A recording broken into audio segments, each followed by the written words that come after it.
Yeah, my background, I spent 9.5 years in Christian radio, selling Christian radio to business owners. Nice. Realized they didn't want to buy radio advertising. They wanted to sell their products and services. That's where I started learning to do marketing for small business owners. Then my wife and I went to a marriage conference to strengthen our marriage, because the first 5 years of our marriage were like that, because we're complete opposites.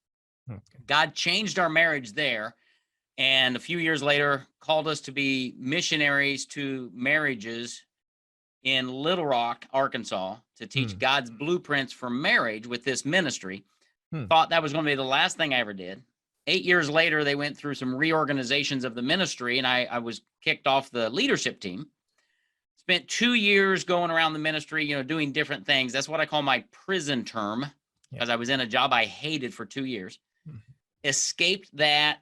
Started my company as a marketing consultant. I'd come out and talk with you to grow your business. We'd have a great conversation. You'd say, Michael, what have you done for the last few years? I'd say, I've built marriages and families. And you'd say, well done, way to go. Look at the time, I've got another meeting. Let's keep this conversation going another time. And you wouldn't hire me. So then I went back and started praying and saying, God, how do I help Jeffrey and other people? Because I know I can, but you didn't trust me. You didn't think I had any credibility. So God said, put all of your strategies in a book. And so I did. So I published my first book in 2013. I'd call you then, set an appointment. I'd mail a copy of my book to you. I'd walk into your office the next week, and my book was on your desk now, dog-eared, highlighted under. In that meeting, you would say, now, Michael, in your book, you said, how do you help me do that? And you hire me. And the next guy hired me, and the next guy hired me. And I thought, well, this is really good. Why don't more business owners publish their own book? I don't know if you've published your book yet, but it's challenging. There's lots to it. So we created a process that allows business owners to create and publish their book without writing a word. We do all the work for them except the content, because I'm not a financial advisor. I'm not right. And so then we get their book published, make them an Amazon bestseller, get the Kindle version, and then we teach them how to use their book in their marketing to gain clients, get referrals, and grow their revenue. Nice. That's the short version. That's really great. I think I just jumped onto the podcast without even knowing. So I just would like to carry on with the vibe. It's really interesting, how you mentioned that you helped people release the book. I actually remember that I kind of it's really funny. I didn't release a book, but it's kind of like a 1 or 2 pager, which I thought was a book. When Amazon Kindle was kind of like first released, I just wrote a PDF or a Word document, just uploaded it and said that I just wrote my first ebook. So it was like that. It was really funny stuff. But what did you want to say, like to the people who want to write a book, let's say about podcasting? There aren't a lot of much books relating to podcasting, to be honest. Even it's there, but it's not like really in the nuances or telling a lot about lot of things relating to podcasting. So what would be your advice on writing a book relating to podcasting, like step by step? It would be great. Yeah. So my first thing is never write a book. Always speak to write your book. And even in our process, we let our clients speak to us. We record it. We transcribe what was just spoken. So if you're a podcaster and you're thinking about doing a book, you already have a lot of the content for your book created through the podcast. But the first step is, why do you want to do a book? What are you going to do with it? What's your message? Who's going to read it? You've got to understand all of that first, because your book is a great business card for your business. It's a great door opener. So you have to think about what's the purpose of your book. Once you understand that, then the next step is to create an outline for your book. What content do you want to share? And if you're a podcaster, you probably have a lot of that content already created. But you build an outline for your book, because if you're like us, you have hundreds of episodes. Well, you don't just want to throw them in a book. You've got to have an organization and structure. And so you figure out what you want in your book, and then you go find your podcast episodes that relate to that, and you get them transcribed. And then you have an editor go through and edit it so it sounds good, because the spoken word is great, but the word that we read in a book is slightly different. But I still want to capture your tone, your language. So don't make your book sound different than you, but you do need to hire an editor or somebody who understands how to make spoken words into written words, right? Mm-hmm. And so it's really comes back to, why are you doing this? Even when I talk to business owners every week who call me and talk about a book, one of my first questions is, why a book? What are you trying to accomplish? Okay. And so we have to understand that first, because I know a lot of business owners, Jeffrey, who have a book, they don't know what to do with it. Having a book on Amazon is like having a podcast on iTunes. I mean, there are like a million of them, right? Yeah. What's the point? What's the purpose? Who's your audience? What do you want to communicate? Once you understand those elements and you've answered those questions, then the outline will flow fairly naturally. And then you just bring your content from your podcast into the thing, have them transcribe. There you go. There's your book. Hire an editor, and off to the races you go. Does that make sense? Yeah, it does. But I just want to, just touch upon one fact is that you mentioned like you always ask the business owners, why a book? Okay. So now I've seen a lot of people who are reading the paperback versions or, probably Kindle and everything. But now the Audible has come and, people are converting that into audiobooks. So do you think like if a business owner in this age is publishing a book relating to any field, since it's like a podcast for podcasting, I just want to focus on that. So do you think they should like focus on only a paperback version or a Kindle version, or should they focus on audiobooks and other formats as well? I would do as many as you possibly can. Okay. And the reason for that is every platform you have, if you have a paperback book, great. If you have a paperback plus a hardback, oh, that's a little bit better credit. If you have an ebook, if you have a Kindle, if you have a podcast, if you have an audiobook, now I have a variety of methods that my audience can consume. I wouldn't do just one. Okay. I do multiple. So we do paperback versions, we do hardback versions, we do ebook versions, we do Kindle versions, we do audiobook versions. We do it all. Depends on what the client wants, because some people say, well, I just listen to audiobooks. Great. I don't know. I mean, I listen to some audiobooks, but if I listen to them and I'm like, he said something a couple chapters ago, how am I ever going to find that? Yeah. Well, in a book, you can dog ear it, or in a Kindle, you can highlight. So there are upsides and downsides to everything. I like audio because it allows you to communicate and I can bond with you. That's why I love podcasting. But they don't replace a Kindle or a paperback book, right? Okay. If I give you a physical copy of my book, Jeffrey, you're probably never going to throw it away. Yeah. You're going to move it from house to house or office to office. You're going to keep it. It's a resource. Do you know how many audiobooks and ebooks I have on my computer somewhere? Yeah. So there is a difference between a physical item and an electronic item, but do as many as you possibly can. Yeah, that makes sense actually. But when you said that I may never, throw away that book, that's true. But what do you want to say to those people? Like, they may never even read the book, Yeah. I'm just saying like, it goes back to your purpose. I tell my clients all the time, I don't ever care if somebody reads your book, honestly, because what happens in the mind when you tell somebody you're an author and here's my book and I want to give you a copy of my book, the mere fact that they can hold it in their hands and go, wow, you wrote a book? That's awesome. I'd love to read it. They may never read it. They'll see it on their shelf maybe, or on the end table of the night, and it'll keep reminding them of you. They may never crack it open, but you know what? Every time they see your book, it reminds them of you. You gain higher top of mind awareness and the credibility that you have enough to say that you created a book on it. Yeah. That will do enough to gain you clients and referrals. Understood. Yeah, that totally makes sense. And, I just want to, just take a left to this, idea. And I just want to, explore one concept is that there are a lot of podcasters, actually, even a lot of book authors out there. They appear on different podcasts to, promote their books and everything. So what do you want to say as like, sometimes people don't like too much of sales guys, right? Like, if they're again selling the book in the same concept, they might get really irritated. So what do you want to say to those people? Like, how should they, do it in a nice way so they could actually get more sales done of their books when they're appearing on different podcasts? Yeah. You always lead with information and your desire to help. Number one, I tell my clients, you're not going to get rich selling your book on Amazon or Kindle. From my clients and what I tell even podcasters, again, it goes back. What's the purpose? My purpose is not to sell my book. My purpose is to get you on my list, my email list, so that now you're in my orbit. Okay. You're in my world. Now, through emails and different things, I can build a relationship with you. And I can, through that relationship, and if I give you a copy of my book, and if you do read it, you're going to learn who I am and how I function and how I think and how I can help you. And then I do emails out to you on a regular basis. Then I invite you to a webinar or a networking event. And what happens is you're taking little steps toward me. And I'm having the opportunity of educating you and positioning myself as the person that you're going to use and hire when you have a need. So my choice is, do I try to sell you a book for $7, $8, $9?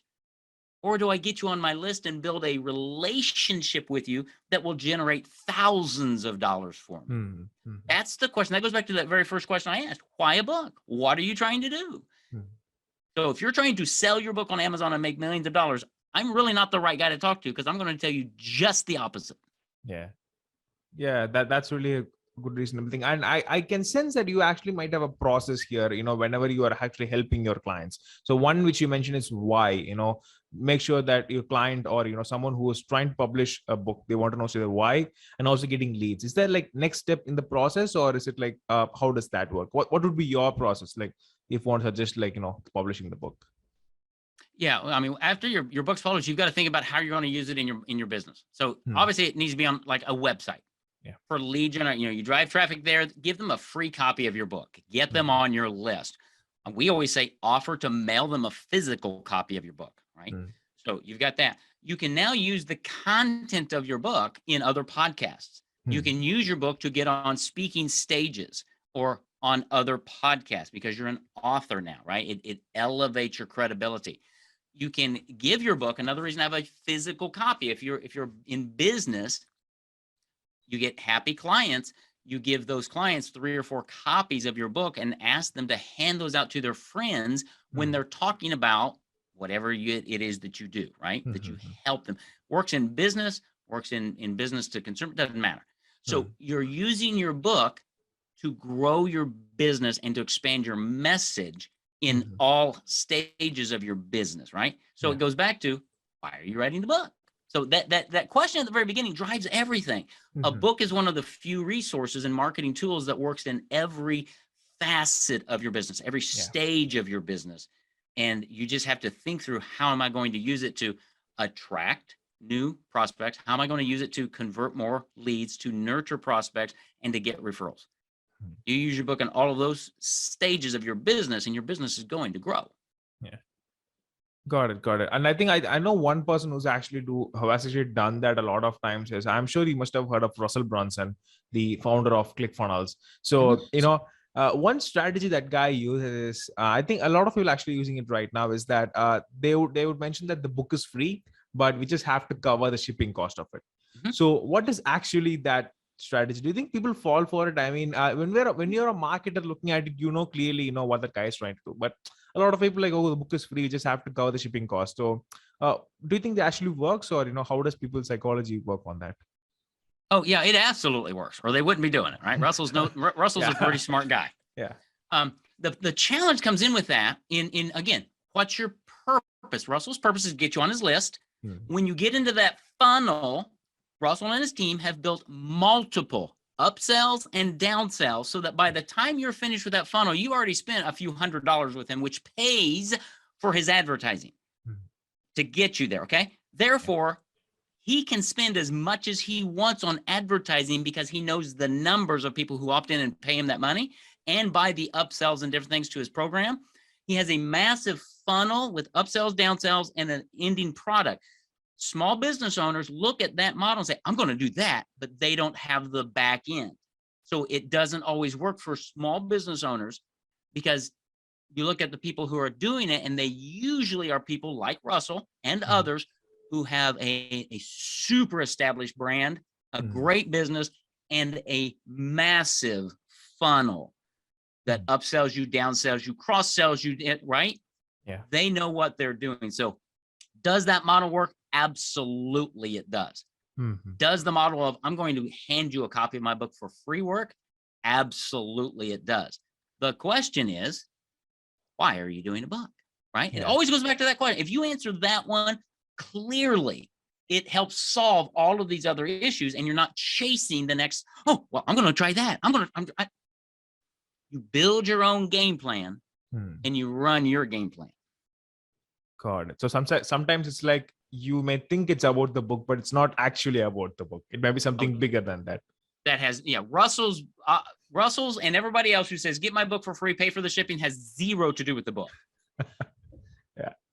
Wow. That's really, that must be an eye opener for a lot of people actually. But I think still, that book actually gives a lot of value. I think I've seen. Totally. Yeah.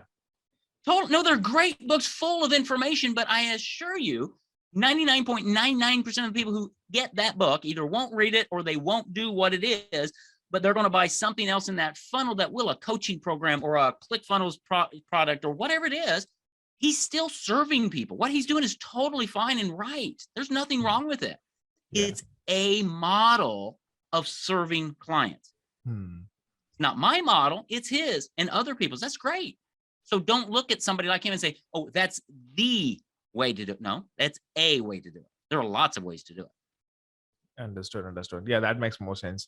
And I just want to do one follow-up question regarding that cost-related stuff. So I'm sure a lot of people would be having this question. Like the first thing that comes to everyone's mind is that how much would it cost to actually release a book?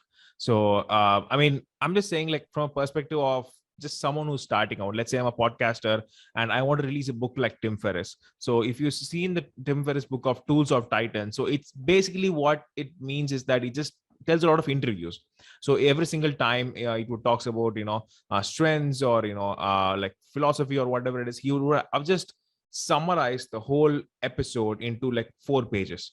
So if you want to release a book like that, so like estimated cost of from start to finish, like, just what would be your thought? Yeah, everything is time versus money, right? So if somebody says, I don't have any money, but I want to release a book, it's going to take you a lot of time, and you could probably get it done for under $1,000, but you're doing everything. Or you say, I have some money and I want to pay somebody.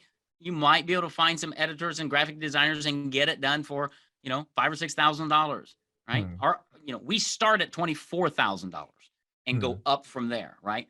So it just depends on, my first book, I did it all myself with my family. And then we paid graphic designers, we paid layout artists and things. That was 2013. Yeah. So you can get it done. I've got a program on my website called Book Writing Boot Camp. It's a free email system that it takes you through the exact process that we use with our clients. It's an email-based system. You can go sign up for it. It'll take you step by step through the whole process, tell you where to get cover designers and all of that. Free, go get it. But you can absolutely do it if you have the time or the effort, or people. Just please have somebody edit your book, because if you hand somebody or send them a book that's not edited professionally, it's going to look like a self-published book, and it's going to kill your credibility. Yeah, I can totally understand it. I think one example I can give a lot of people can find is that if you've seen Gary Vaynerchuk videos, I saw there was this one video where he would just keep on talking, and there'll be one copywriter will be just typing whatever that person, whatever he's saying. And later on, that person go and edit and everything. And he mentions that I am not good at writing. Still, I have published 4 best-selling books. So that's how it works, right? Possibly. It really is. Yeah. You don't have to write anything. You speak it, you get it transcribed. You have somebody who can edit it for you, and then you get it published. This is not rocket science, but there's a lot to it of why are you doing it. If you think you're going to publish your book, your podcast, put it on Amazon, and the world's going to beat a path to your door, it ain't going to happen. You're not Tim Ferriss, right? Tim Ferriss has a massive organization behind him that nobody ever sees. Yeah, it's like Russell Brunson does, right? Exactly. They've built this over years and millions of dollars. So don't look at them and say, I'm going to do what they do. Can you publish it yourself? Absolutely. Got it. So I just want to circle back, to the stuff relating to podcasting. So, one of the things that we mentioned is that, relating to profitable podcasts. So I'm sure you have been in, 9 years in the radio industry. I'm sure you would have seen a lot of different things coming and going. So, in this stage, what would you bring? What are things that you would bring from that experience in today's podcasting field, like, to help those podcasters who really want to grow? Yeah. Always lead with value. Always be on if you're a guest on a podcast, always be there to give value. Okay. Yes, there's always a call to action at the end. Go visit my website or whatever, but it's about giving value to the audience that you're in. Number one. If you have a podcast, the best way I find to monetize it is to use it to open up doors with partners who have my audience, so that when I'm on their podcast, I'm speaking to my ideal audience who then hear that podcast. The trust is transferred to me, and then they book a call with me to talk about helping them create a book. So a profitable podcast for me and my clients is not number of downloads. It's how do I get on the podcast or the webinar of one of my centers of influence who influences hundreds of my ideal clients. And when Jeffrey, when one of your people call you and say, hey, I'm thinking about doing a book for my business, and you say, you need to talk with Michael at Paperback Expert because he's the guy, it's a done deal. Yeah. Right. We're now having a conversation with that person. So that's how you make it a profitable podcast from my vantage point. Understood. So, one of the things that you mentioned a lot of times is that why, you have to find, the reason for you publishing a book. So can you tell me why one of your whys of, publishing a book or, helping a client, why did you do that? Like one of your whys, just to make the context really clear to the audience. Yep. To separate myself from everybody else in my market. So before I had a book, and I would come knocking on your door, talking to you about growing your business through marketing, you saw me just like all of the ad agencies and all of the radio station and cable TV station, those media reps who are trying to sell you advertising. You saw me exactly like them. When I published my book and I mailed you a copy and you got a copy of my book, I instantly went to expert category. There was nobody else in my market that had a book. And I was an authority because when I walked in your office, you had your pen in hand, ready to take down my prescription for your challenge. It separated me in the mind of my audience, and it gave me an audience that hired me because of my expertise, simply because I had a book. That's what a book does for you. It separates you. It keeps you from having to build all of these complex funnels like Russell Brunson has. You don't have to do that. Yeah. When you have a book and you are the authority to your audience. Okay. You don't need to reach as many people as Russell Brunson reaches. You don't.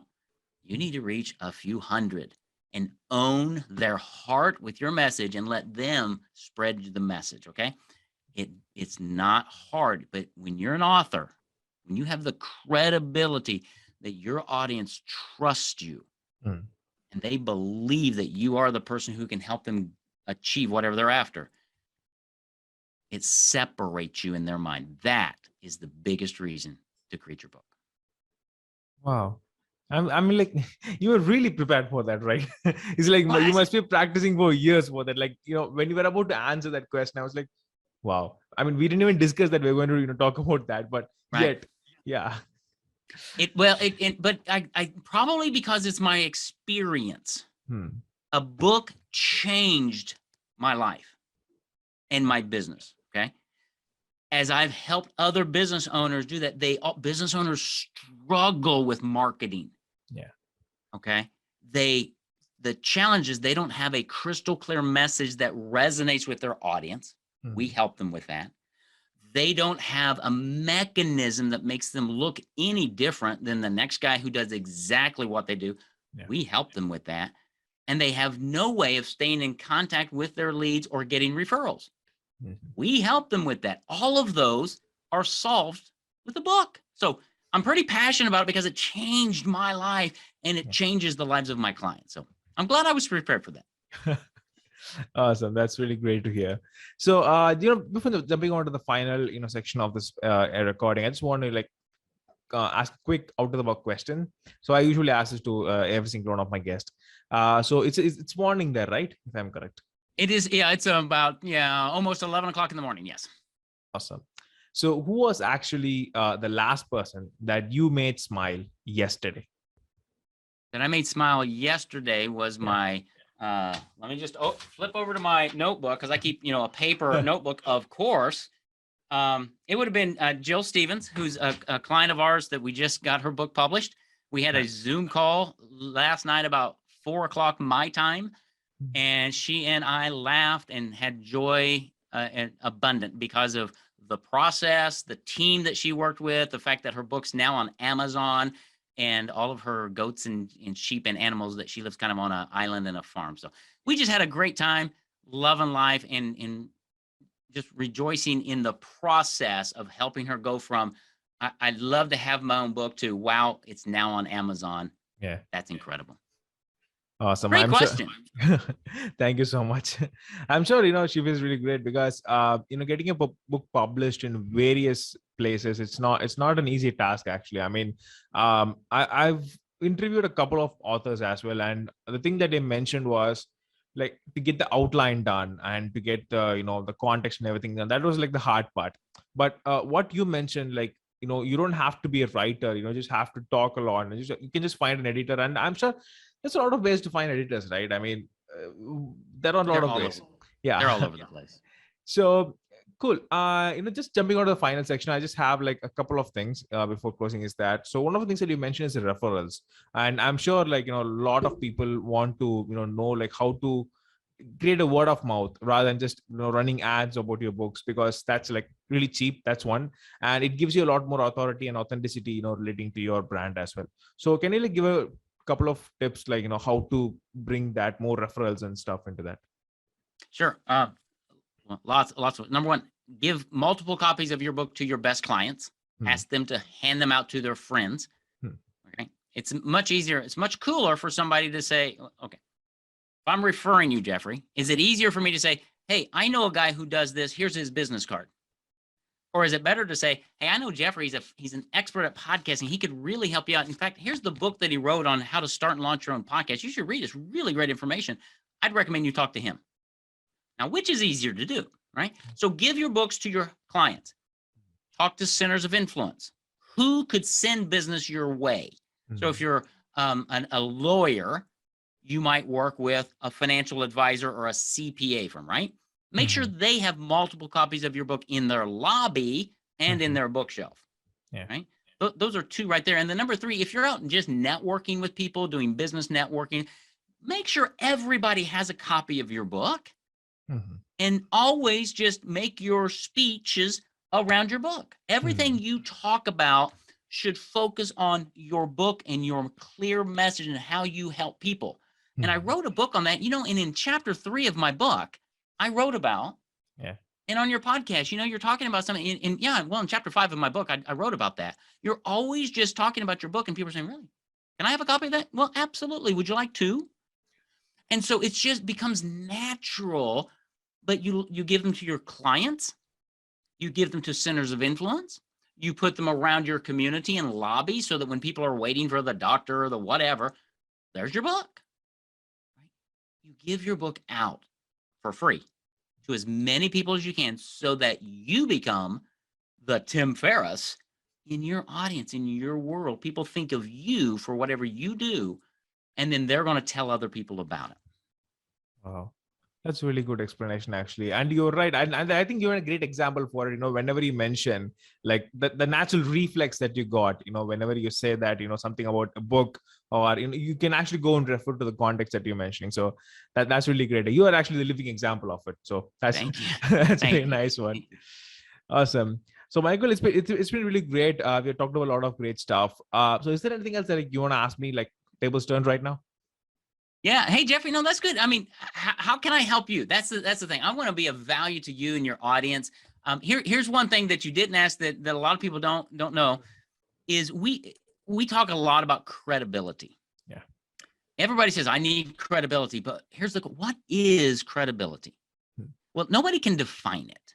So we did the research, we figured it out, and we built a credibility calculator. So in 5 minutes, answering 20 questions, I will give you your credibility score on a 0 to 100 scale. And then I follow that up with 5 videos that teach you how to improve your credibility score. It's absolutely free. It's on my website, paperbackexpert.com. At the top, there's a red link that says, take the credibility calculator. Go do that, because everybody wants credibility, but nobody knows what it is. Yeah. We figured out what it is, and how does your audience determine whether or not you have credibility? The credibility calculator will tell you. So it's absolutely free. Just go take it. It takes 5 minutes, 20 questions. You'll get your answer. That is something that a lot of people don't know. And so we put that on our website. It's right there at the front page. You can take it. It just helps people out. But anything we can do to help you, we're happy to do it. Creating and writing your book is a big deal. It really is important, but don't just go out and do it. Think about why a book, who's going to read it, what's your message, and how you're going to use that book to separate you and your message from everybody else. Wow, that's really good. And guys, I definitely link everything in the description below, so I can go and check it out, because I'm going to do it after this interview to see what my actual credibility is, because, I have a different perspective on a lot of things. So I think this can actually clear my thinking up. And one of the main things that, the books I really got interested is that I've read like 2 to 3 podcast related books. So out of all those, none of them actually went into the nuances of the podcasting space. So for example, if I'm doing like an interview, or if in case the guest like they are talking something really out of the context, okay, sometimes it happens. It's really natural, because the stories can disconnect and go somewhere else. I've done that a lot of times. So how do you actually bring them back? So not a lot of books or sites or podcasts cover those things. So I just want to cover those nuances. So probably in a 6 months or so, I might be writing that. So I'm sure you are the right guy to connect with. So I'll definitely do that. So yeah, this is awesome. Really great. Yeah. Yeah, it's awesome. I've enjoyed it, Jeffrey. Thank you for inviting me onto your show. Definitely. And Michael, in case people want to find you, and your other services, where can they find you? It would be great to hear them. Yeah, everything about me can be found at our website. It's paperbackexpert.com. Awesome. So guys, I'll definitely get the link below, and also, connect with them on socials as well. I'll definitely get everything in the links in the description. And thank you so much, Michael, again for hopping on the show. And guys, I'll see you soon.